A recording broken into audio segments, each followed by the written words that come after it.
Good evening, everybody. Good afternoon, good morning, wherever you are watching us from this podcast from in the world.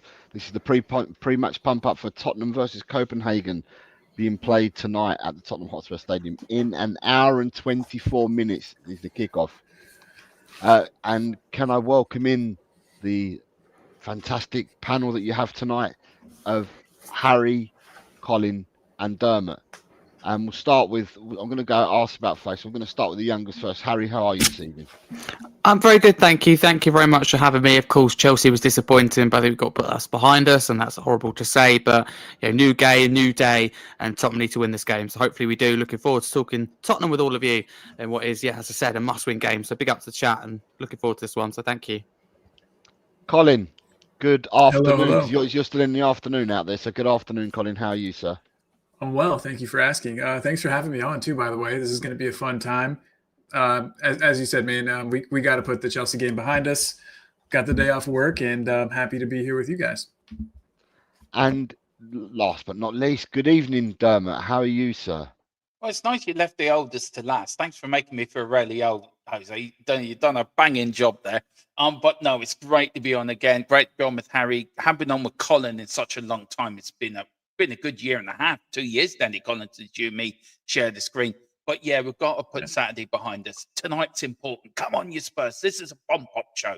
This is not doom and gloom. This is a pom-pop show. Let's get pumped up. Let's get the people in the crowd in the watching pumped up.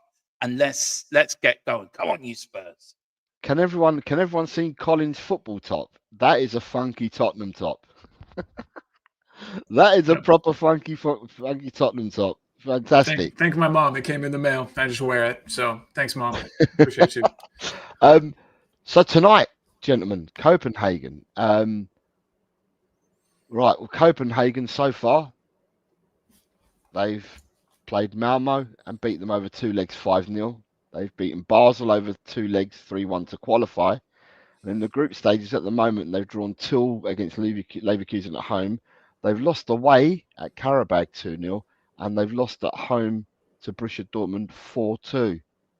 So at the moment, they have 1 point, Copenhagen. And their league form, they're currently 4th in the league. They've played 14.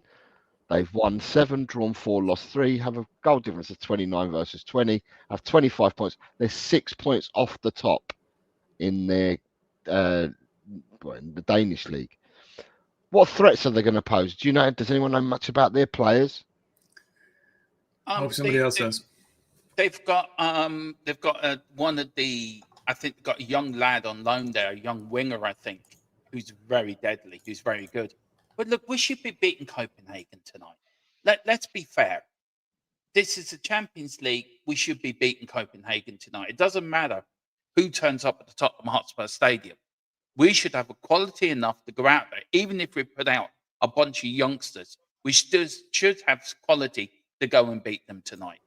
And I think tonight has to be a massive victory to get us in the mood. Because don't forget, we've got Man United half 12 on Saturday. We've got sort of 3 games in a week. Tonight has to be really a morale boost. And I know Harry there's nodding his head in agreement. But Harry, look, do you know much about Copenhagen? I know there's 1 or 2 players, isn't there? There's the young Danish lad who's got Irish connections. His name I can't think of him. But they've got this young winger who keeps cutting in all the time, guys. So he's going to be a danger to watch. I forget his name. Yeah, I don't know too much about Copenhagen, but I believe they have former Southampton footballer Elyounoussi, so that's interesting to see how he does. But Copenhagen are a really interesting side because there's a lot of expectation for them coming into the season. They haven't really hit the ground running, and Thomas Frank talked about it in his press conference. He wasn't just alluding to Champions League. They've been bad in Europe, but also in the league. They wouldn't have wanted to be 4th at this stage, to be honest with you. But it's interesting because they go with this 4-2-2 formation usually, and it's where they play. It's very interesting, very narrow. So I think Tottenham could explore the wings. But having said that, as Spurs fans, I think we all know that we struggle for quality on the wing, especially on that left-hand side. And if Kudus is out on that right, Tottenham face a real problem. So, that's an area to get them at, and we can't. That's the real frustration. But Copenhagen have been fragile, to say the least, especially defensively. But I know, I'm not going to pretend I know loads at all about them. But if you listen to Copenhagen, like podcasts or anything like that, which I've done a little bit this week, they're not too happy with the situation they find themselves in. And I listened to, I think, 2 different podcasts. They both said that they'd be absolutely jumping up and down in their words for a draw in this game. I think it tells you need to know Tottenham to be winning this game. Yeah. So yeah, you're quite right, Harry. They've got Mohamed El Yunusi, who used to be at Southampton. People may remember, or from the World Cup and from the European Championships, a midfielder in Thomas Delaney, who's also in their squad. That's the Irish lad. That's the Danish lad with Irish connections. I couldn't think of his name. Thomas it's Delaney. Delaney. That's Thomas Delaney. Yeah. Right. And they've got a young forward called Yusufa Mokoko, who was at Real Madrid as a youngster. And apart from that, I don't know too much about the rest of their players. As Harry's alluded to, I know that they're not happy with the position that they find themselves in the league, because Copenhagen will always want to be a 4th isn't that far, but they always want to be in the top 2 if possible. And they're not there, so they're not happy. And as I said, their form, they've played 3. 2 at home, they've won 1 and drawn 1, and away on the road at Karabag they've lost as well. Colin, what's your expectations for tonight? I mean, you guys have said it pretty well. Anything other than a win is pretty unacceptable. The thing we've got to watch out for, though, as you guys have said, they're not having a good season. They're going to be hungry, and we've got to show that hunger as well. I think that any game is a potential stumbling block, but I think if you play against a team that's not performing, hungry to improve their form, can be dangerous. We definitely can't go out there and just expect to stroll into a win. It's going to be a fight. The players have got to show some fight and some grit and determination. But as long as they do that, I think that we get all 3 points. Dermot? Look, tonight's a must-win, isn't it? It's 3 points, isn't it? It's 3 points or nothing. I think Colin put it in chat. Hi, boys. It's all or nothing time again. And I think we are getting there all or nothing. We cannot get any worse than we were against Chelsea on Saturday. And if anyone saw the Jeremy Carragher clip that he's been putting up and the way that we were playing out, he's right. None of them players wanted any courage. They were hiding. A lot of them were hiding. And when you're asking about hiding, is when players go so deep to the player that they're marking, it's like that player's marking them. And we got to show commitment tonight. We've got to show desire. It's all about this. This is what they should be playing for. These shirts are not given to them. They're loaned to them. They belong to us, the fans. And anyone that plays for Tottenham Hotspur must have 3 things: desire, hunger, and heart. And if you don't have any of them 3 things, you don't deserve to wear this shirt. So the players tonight have to go out and give us fans, instead of blaming us, like Vicario did in the press conference, well, go out and give us something. Give us something to get behind. Because we're a Tottenham Hotspur. We're not a little club in the Premier League. We're the mighty Tottenham Hotspur. We have to go out tonight. And we have to put 4 or 5 past this team and get 3 points, and let's get ourselves back in a proper position. The luxury that you have tonight, gentlemen, is that normally when we do a pre-match bump up for a league game, as soon as you start the show, within like 10 minutes, you've got the lineups. But with a European game, it's slightly longer. So we can talk about lineups because it hasn't come out yet. And I'm going to start with Dermot this time around. Dermot, what do you think the lineup is going to be looking at like tonight? Or what would you like the lineup to be tonight? Look, I want Romero to start. I think that's a certain. Getting back in the side, captaincy. Look, we know your doggy might come in for Spence because Spencer's got a knock. We know Kudus has got a knock too. What's worrying me about that? We've got Man United on Saturday. So do you chance Kudus tonight for give him a half? Or maybe bring him on after an hour. Give him half an hour tonight. But I want to see Romero in. I want to see Palhinha plays at 6 or Bentancur plays at 6. I want to see Sarr and Xavi in that middle. So play with 2 10s. And then I want to see Odegaard on the left. I want to see Kulu up front. I really want to see Kudus on the right. I do not want to see Brendan Johnson on that right because he offers you damn all. So I would hopefully Kudus, but with him having a knock, and the game on Saturday, I think Johnson might start there. Colin, what's your thoughts on a potential lineup for tonight, or either a potential lineup or what you would like to see as a lineup? What I'd like to see and what is going to happen is probably slightly different. I mean, ideally, you'd want as many starters as possible in this match. I think that we really need kind of a statement win. As everybody's saying, we need a win to get, I mean, just the hope around the club back.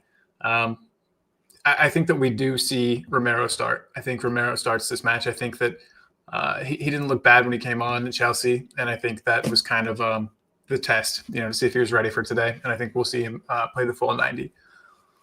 Other than that, I hadn't heard about Kudus having a knock. Did he get that during the Chelsea match? Anybody? Yeah, it was during the Chelsea match.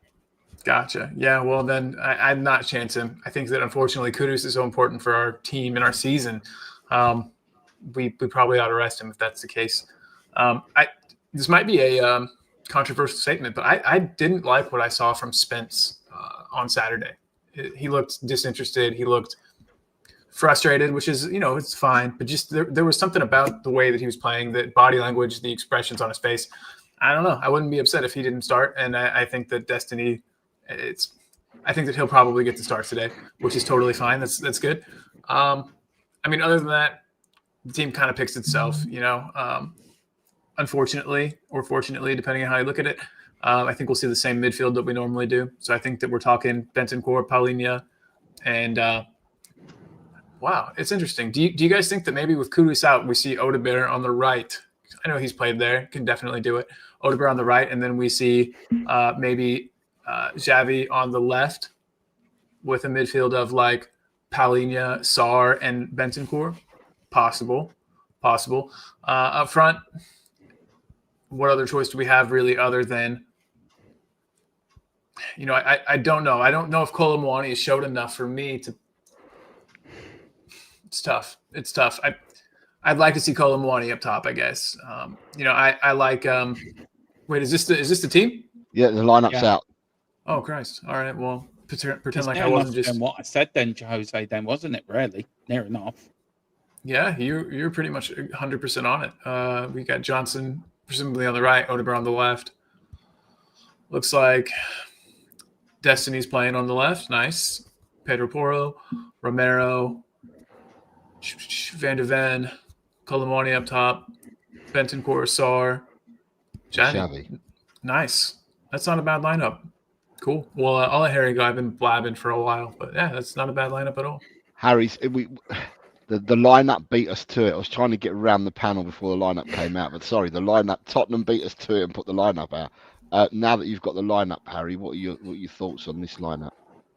Firstly, just say I think that in Europe they have the option to do, almost like it could be 6:45 or it could be 7, so it can be an hour 15 or an hour. And Tottenham have chose the early slot. They were very, very late in the last game against Chelsea to get the team out. In fact, like the latest I think of the season, but they're on time for this one. So it's interesting, isn't it? I mean, you assume that Xavi will go into that midfield. You assume that Odegaard will probably find himself on the left and Johnson on the right. But with Frank and what we saw against Chelsea for a brief period, you wouldn't put anything past him. Frank's that type of manager that is adaptable. We yet to see it too much.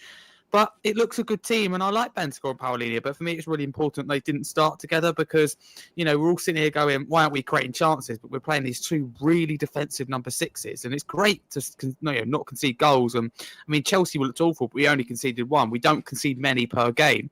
Whether we look like we will or not is another thing. But not playing them two is a bit more attacking, and this for me strikes attacking. Everything about it, Doggy on that left hand side. No, Spencer's got a knock. I believe he's made the bench. I can see him there. Yes, I can. So I think Doggy is someone that is a lot more natural to the left back position. I like Spence, great on 1v1, but he offers, I'm afraid, nothing going forward on that left hand side, in my opinion, compared to Doggy. So there's a lot of attacking team. Doggy's more attacking than Spence. That midfield looks a lot better. Colomwani for me totally deserves that start over Richarlison. So I can only say positive things about this team. There'll be people that will find negative things about it. The only negative thing I will say is that bench for me strikes worry. But at the same time, I'm sure there's talented youngsters on it. But where's the first team depth? It's just completely non-existent. Yeah, I mean, at the end of the day, it does go to show that that when you look at the amount of players that are out injured, because we have got an injury list again, whether we like it or not, it just shows how threadbare that we do look when it comes to Europe. And the only reason we don't look as threadbare in league games is because you pick less substitutes in league games. There's a more stacked bench when it comes to Europe. For me, my view on it is that there's redemption there for a lot of these players, because a lot of these players took part in most of the game on Saturday, and the players owe us a performance tonight. The players owe us a performance after Chelsea, and a lot of these players took part in that game. So my hope for tonight is that these players will come out and put a performance on to remind the fans of who we are, and that we're not that team that played on Saturday, that played it as a shadow of themselves. The interesting thing for me, and I'm really happy to see, the number one person I was looking to be on that team sheet, and Dermot, you alluded to earlier on, and for me is to see Romero, our club captain, back in the side, leading from the front.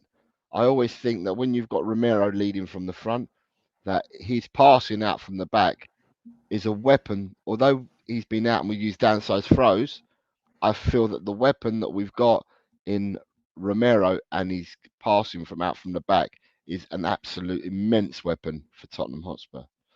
I'm happy with the lineup.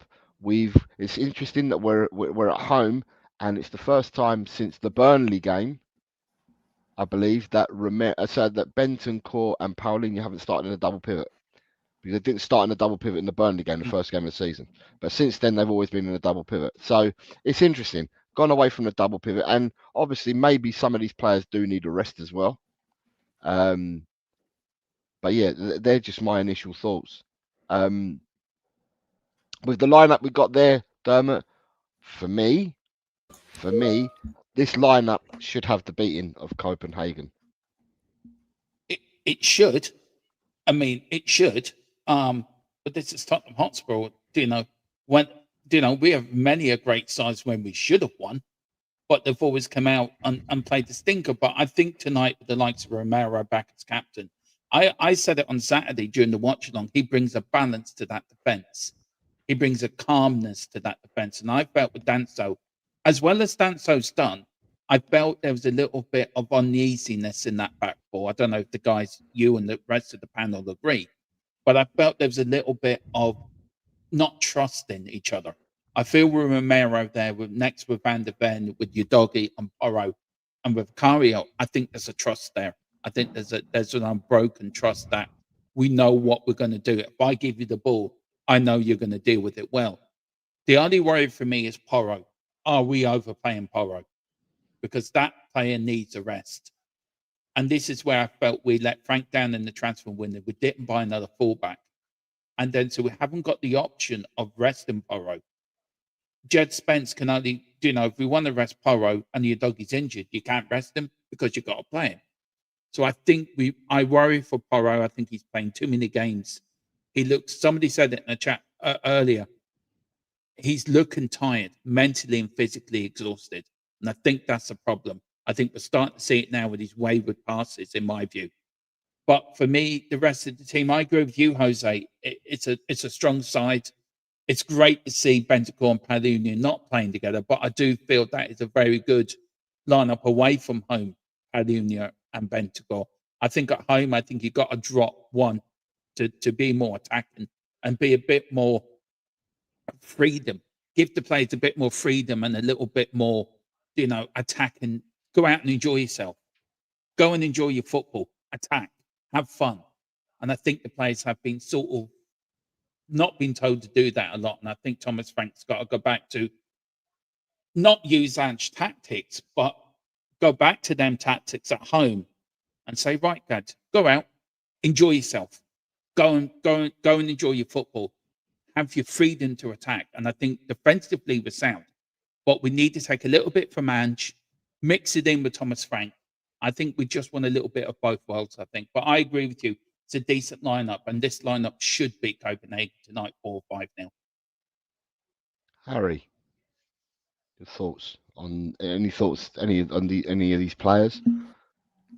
Honestly, I can't express enough how happy I am. And Bentancur and Paulinho are two great players, and they work actually well together in a double pivot. They're frustrating, but they bounce off each other really well. But the reality is, you don't need them together in some games. And Wolves at home, for me, I keep going back to it. But why would you play two number sixes? And that for me is Thomas Frank's actually biggest mistake, I think, to come into the job, because I think that cost us the result, in my opinion. Of course, he did salvage a point in the end, still wasn't good.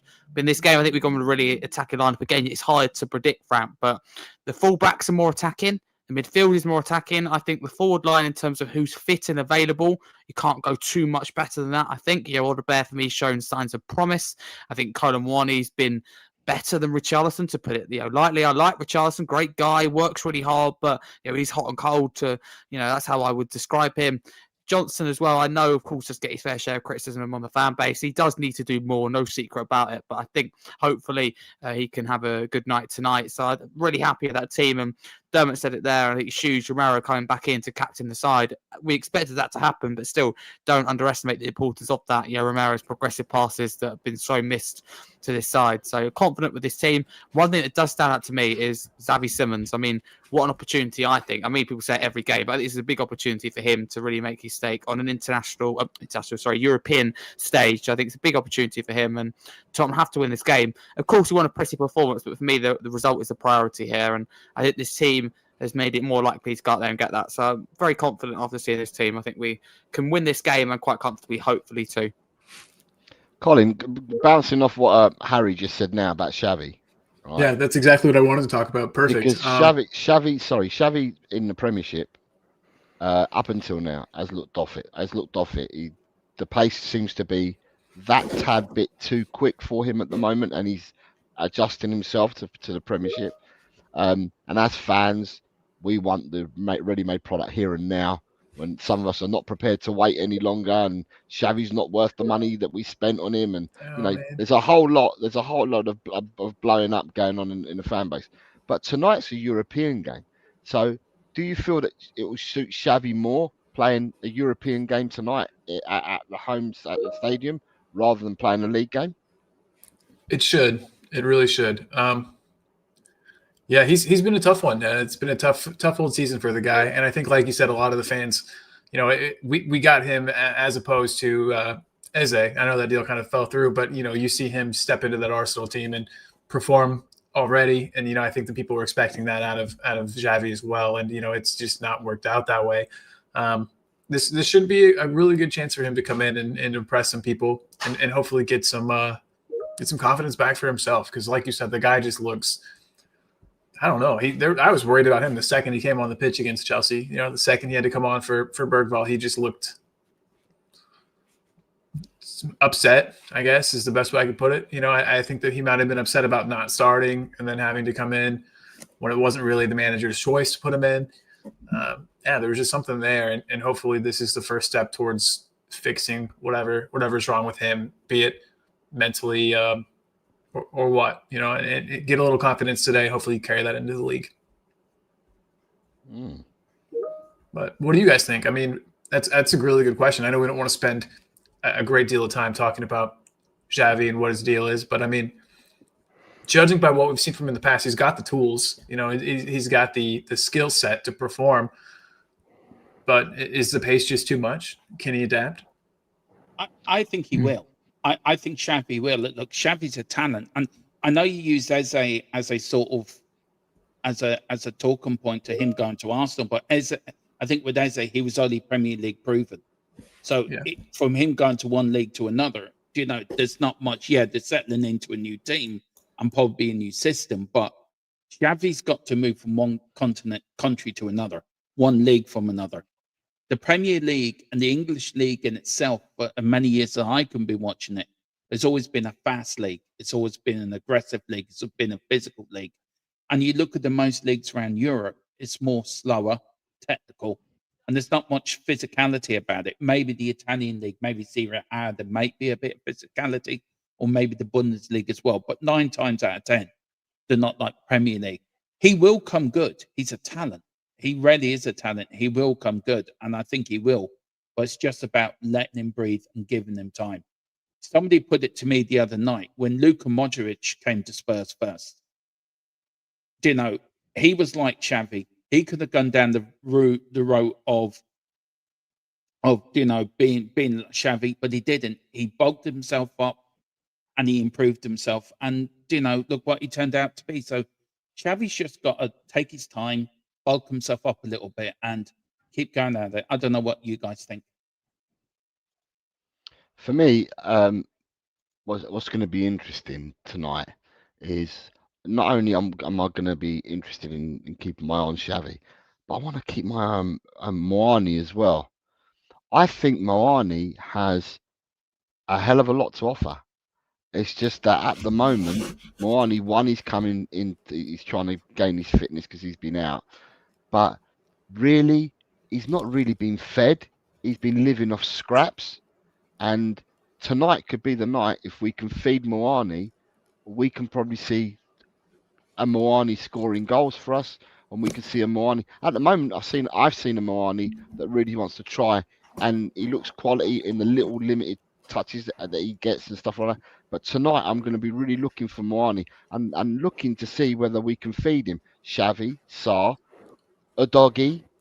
A striker feeding off scraps, though, that's been a Tottenham thing since Soldado was at the club. We've seems like we've had like a systemic problem at the club where we just cannot get our forwards the ball correctly. We can't sufficiently service the forwards. I don't know. Like, I don't understand why that's been a problem for so long, but that's a tale as old as time at Tottenham. It seems like the inability to get the forward the ball. Since Kane left, I guess, Kane was kind of doing it all. But yeah, I don't know, just an observation, I guess I wanted to chime in with. So for me, as I said, tonight's a night where it's a chance to right a wrong from Saturday, right? And there's a lot of these players that, for me,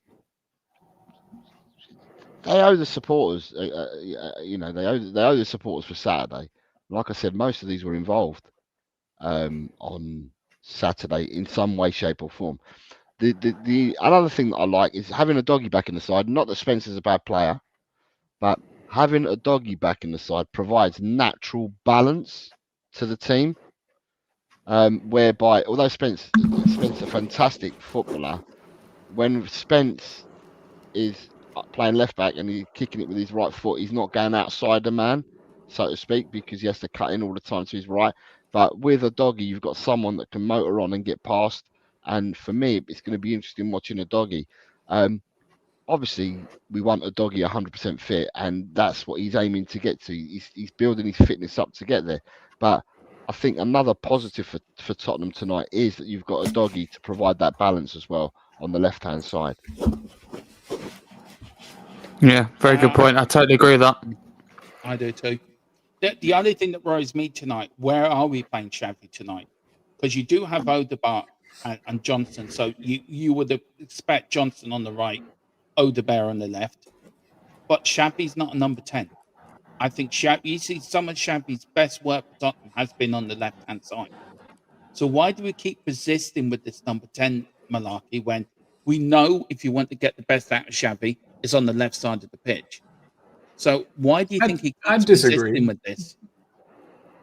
I don't know. I personally, I mean, if you look back at his career, like stats-wise, at least when I did the research when he first came over, it seemed like a large portion. I mean, yeah, he did play on the left wing some, but I don't think, maybe I'm wrong. I didn't think that was where he did like the majority of his play time was on the left. Am I incorrect in that? I think majority was on the left for RB Leipzig. I did play there. I know he can play in the 10. Yeah, I think that's where we need the most. I mean, I think that's where we've got the most need as a team, and I guess that's probably the reason why we're persisting with him there. I think that he's got the tools to be effective there, and we have a left back that I think, a left winger in Odegaard that I think has got a lot to offer. I feel like he can grow, but at this time, he's got a lot of pace. A lot of trickery. He's able to, get the ball to the forward, which is what we need. I just think that he offers something that Xavi doesn't. Xavi's a different kind of winger. If you play Xavi on the wing, he's more of like a creative left winger, whereas I think that Odegaard is more direct. And I mean, depending on what you want and what the manager wants, there's horses for courses, as Jose would say. And then I think that, the course that I guess the manager wants to take is that more pacey, direct winger, as opposed to the creative winger. You build relationships on the pitch, and Xavi's trying to do that with his teammates. Xavi's new to the club, and he's trying to build relationships with the players that are at the club. Now, when Maddison was fit, if people remember Maddison for the last 2 seasons, Maddison would go out and play a triangle on the left-hand side. Although Maddison's a 10, he would float more often than not out to the left, and he would play the triangle between Udogie, Heung-min Son, and Maddison. And Maddison would naturally just float out to the left-hand side.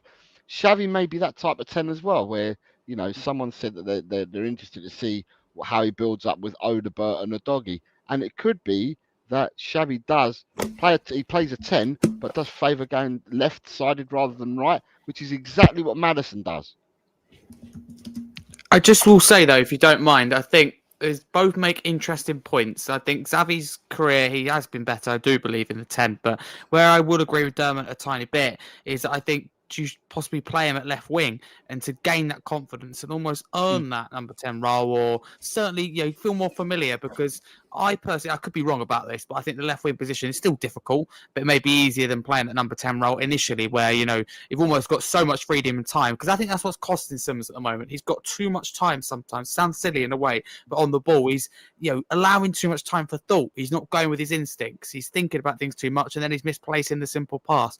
Frank said that, some players are, in his words, misplacing those final balls, which is of course frustrating, but we get it. He's talking about Xavi Simmons. Make no mistake about that. This player is great, but he's got in these positions, just released the pass, but he thought about it too much. So that's frustrating. I think we do need to be patient with him. But at the same time, when we spend that money and we sign that one, someone of that profile, because Tottenham, being funny, very rarely sign, a quality player like Xavi Simmons in his primes. Often at the end of their career, would be getting Bale back for the second spell, or, getting Ivan Perisic in when, a lot of fans look at that and go, why not 5-10 years earlier? So Simmons is different in that aspect, but he's going to need time. Look at Wirtz and Liverpool. There does seem something to be about the Premier League, the physicality, the pace. Not everyone. Nick Voltemada comes, for example, Germany striker, hits the ground running at TK. There are players hit the ground running, but we need to be patient. I don't think, unfortunately, there's some Spurs fans now that are like, right, Simmons is trash, get him out. And that just wouldn't be right. It's reactionary at its finest. Like with Frank, both need time. Things take time to gel. You can have all these excellent, pieces to build this great mansion, but it's not going to be done boom like that overnight. But over time, it'll come together and build up nicely. That's exactly the same way as I see Tottenham. I think you're right to criticise players. I think players are not above criticism, and players are not, or managers are not above criticism. But we've got to give these players time, Xavi time. And another thing come out of that Jamie Carragher video that dropped on YouTube was he had a chance on Saturday against Chelsea to play somebody in, but he didn't. He went back. And I think you're right in saying that, Harry. He's overthinking it. If he's doing that off natural instinct, his instinct would be, right, I'm going to play him in and not think about it. Because he's got no confidence. And that's the problem with Xavi. He's lacking confidence. Yeah, I think that fans need to get behind the guy too, I think that clearly, fans have every right to boo, but I do, in a sense, think that that's, I don't want to say wrong, clearly, I mean, you can do whatever you want. You've got the right to do whatever you want. But I do think that, you see some of these smaller teams that can go, all over Europe and do a great job, but they've got this core group of supporters that get behind them, win, lose or draw, that are there for the team. And I think that the teams feed off of that. And I think players individually feed off of that too. And, some players need to have an arm put around them more than others.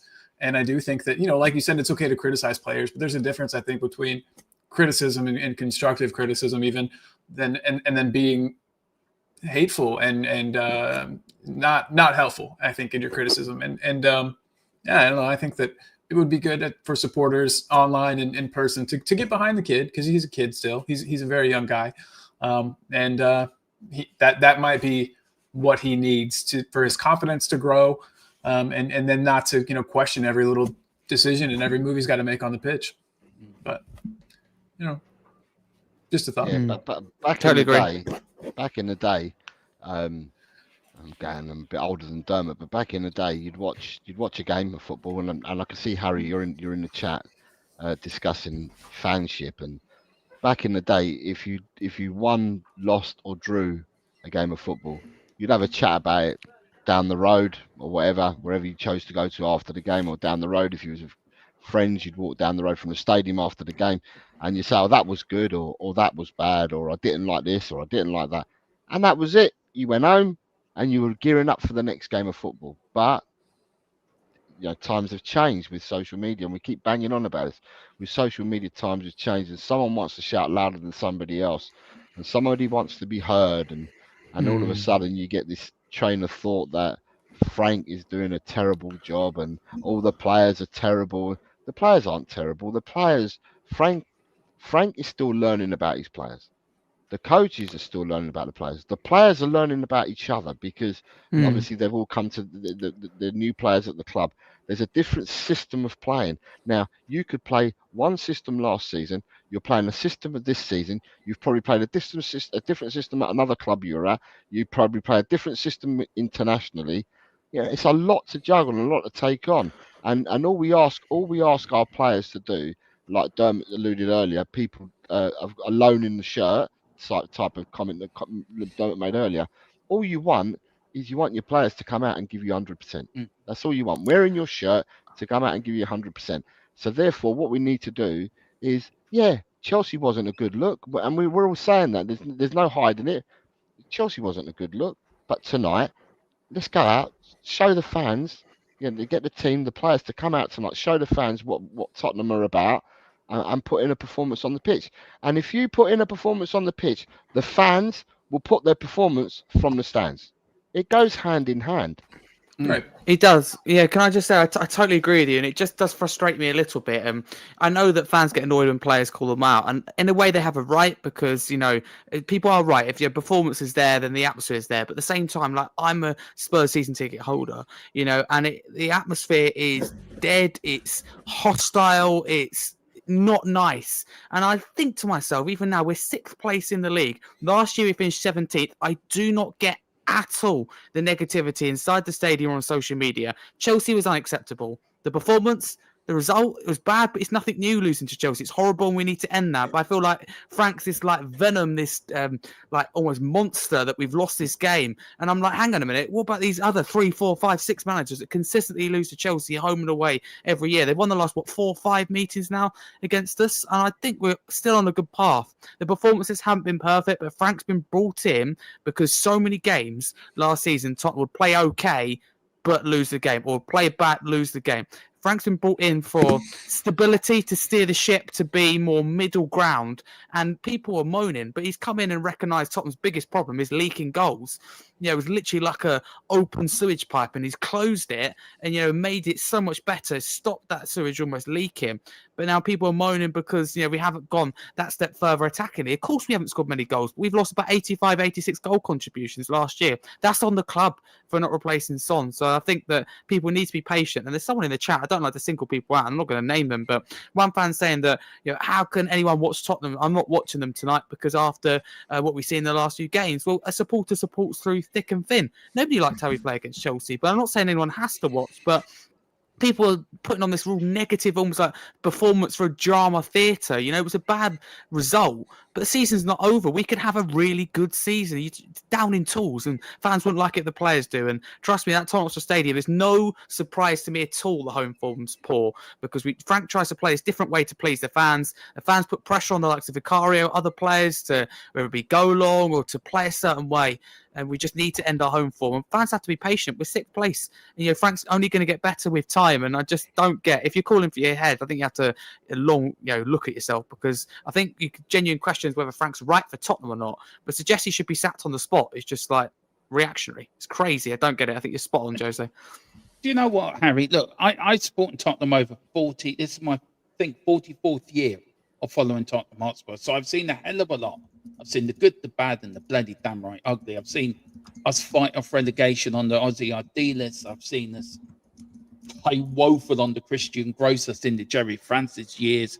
I saw the boring George Graham years. Yeah, he won us a trophy, but they were boring. And we've seen the worst, but the one thing we must do as fans is get behind the team. And some people are giving Thomas. We had the same injuries as we did last year under Ange, and the results were worse. Okay, they're not much better now, but the people what do they want? What do they want? I mean, this man's only been in the job 5 minutes, and there's fans wanting them out. Well, what do they want? We got to stick with the manager. Every manager under ENIC, apart from Harry Redknapp and Pochettino, lasted under 18 months at Tottenham Hotspur. Just under 18 months. So how can any manager get his principles or his philosophy through to players if they're there under 18 months?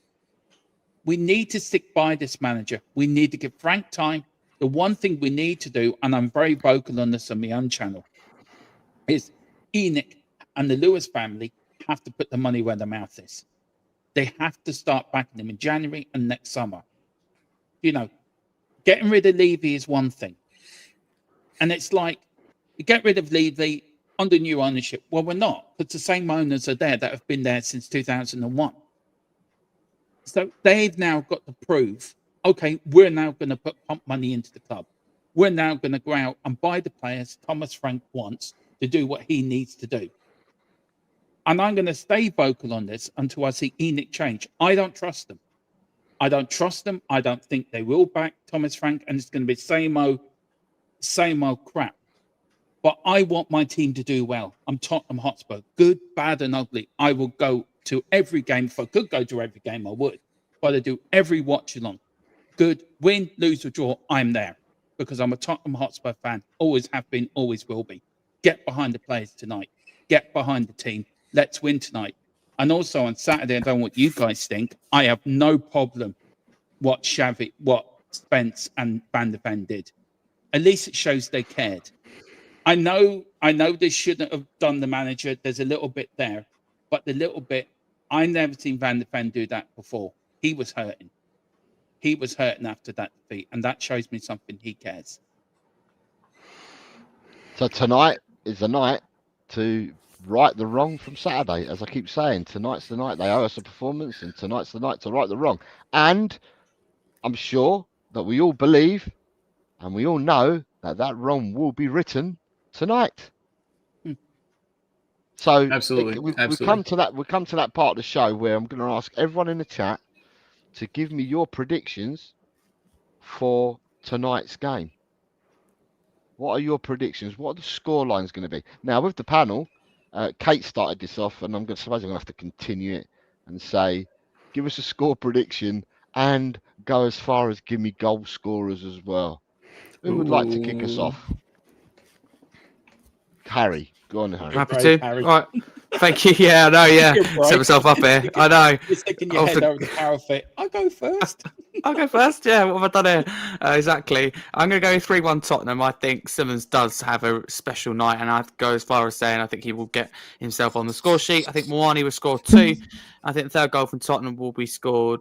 Yeah, I think it will be scored by Van der Ven. I just think it makes sense after all we saw at the weekend and just kind of ending that saga. I mean, I'm mixed feelings about it, but Dermot does make some good points, to be fair. So, yeah, 3-1 Tottenham. I think it'll be a fairly comfortable performance. We've known Tottenham things are never going to be too easy. I don't expect us, although it'd be nice, to completely run away with it. I think they do score. I think they probably do sometimes make it tough, but I think Tottenham will get the win. 3-1.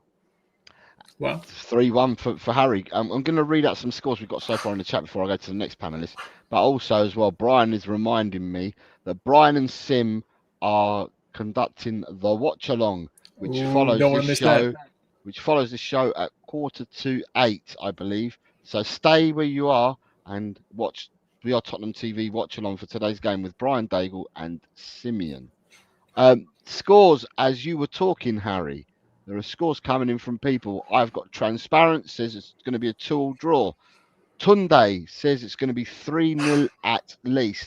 Neil Daniels says 4-0 to Spurs. Nathan Newman says 2-0 to Spurs. R. Patsy says 2-0 to Spurs. Jim Brentart is saying 2-1. Jason Green says 4-0, and he's had a go. He says Xavi will get 2 goals, Van der Ven will get 1, and Kolo Muani. The Harmless Potato, I hope you're well, says 4-0 to Spurs.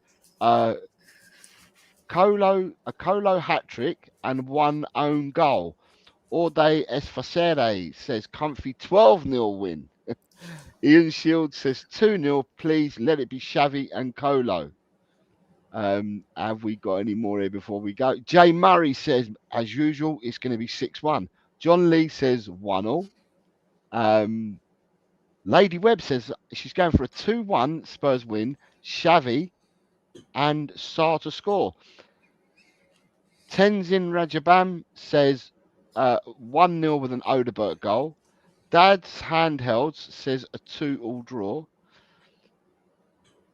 Glick Cheist says 2-1 to Spurs. Clayton is saying 3-1 to Spurs with Moani, Odebert, Sarr to score. Chance N Cube says 2-0 we win. Eds Hammett says 2-1 to Tottenham. Sean Curran says 7-0. Colin, what's your score prediction and scorers, if you wish? Absolutely, you got it. So I think it's going to be 2-0 to the good guys, which is us, and I think the scores are going to be Sarr first, and then I think that Van de Ven's going to get our second, and I'll go 1 goal first half, 1 goal second half. So 3-1 from Harry and a 2-0 from Colin. Interesting. And you've got Atchabacha says it's going to be 2-0 and says Moani will score them both. Siggy Heglu says 2-2, VDV and Romero, both from corners. Okay. Rick Harris says 3-0 for him. Dermot, your scores and scorers, if you like. Now, do I go with my head or do I go do a gym? Do I do a gym type scoreline? I'm thinking. If you're gonna do a Jim, Dermot, you're allowed 2 scores because Jim always is allowed 2 scores, isn't he? So right, my head says a 3-0 Tottenham win. I think Kulu, I think also Xavi to get his first go for Spurs. And look, I don't like saying it, but Brendan Johnson probably get one. He always gets one at the end anyway. My heart is going for a 5-0 win for Tottenham. And that's the Jim part of me. That's doing Jim score 5-0. I'll go for Morani hat trick. I'll go for Xavi with 1, and then that's 4. And then I'll probably go for Brendan Johnson again. So 3-1, yeah, 2-0, 3-0, 3-0, 3-0, and 5-0. Yeah, I'm just saying we've got 3-1 from Harry, sorry. a 2-0 from Colin, and Dermot's going 3-0 one way and a 5-0 the other way. Fantastic. Fantastic. We are scoring goals tonight, people. King Bazuzako says 2-1 to Spurs, Porro brace. And then you've got User says 5-0. User says lucky to get a 1-0. And then you've got Linda Rich says 2-0 with a brace for Johnson. So I've been thinking about this game since Saturday. Since I left the stadium on Saturday, I've been thinking about this game. Oh no, you were there. Yikes. And I'm thinking about the game, and I'm thinking to myself, the game tonight. Exactly a bit of what I've said already. I think the players owe the fans one. Because the performance was just really it was a poor performance, and the less said the better. And I think that the players owe us a performance, and I think they know it themselves, and they'll want to come out and they'll want to right a wrong tonight. Fans, we need to get behind the team. Simple as. Just get behind the team. If you support your club, you get behind the team. Put anything other aside, and if you're going to be there, just support. If you're not going to be there, send positive vibes wherever you're watching it from, so it can feed through to the stadium. I am going to go for an in-between Dermot scoreline. So Dermot's gone 3 and 5. I'm going to stick my neck out and I'm going for a 4-0 Tottenham victory. Wow. I'm not the person who normally does goal scorers, but because everyone else is doing it, I suppose I'm going to have to play along with the goal scorers as well. And the goal scorers for me tonight are going to be Kolo Muani, Pap Matassar, Definitely. Christian Romero, and I've got to find a fourth. Do you know what? because I really want him to. I want him to get on the score sheet. I'm going to go with Xavi as my 4th goal scorer, only because 2 of them haven't scored for the club already. But yeah, I'm going for a 4-0 win. Anyone else come in with scores since then? No, everyone's all scored out. No one else is scoring anymore. Yeah, but as I said, all I can see is a Tottenham victory tonight.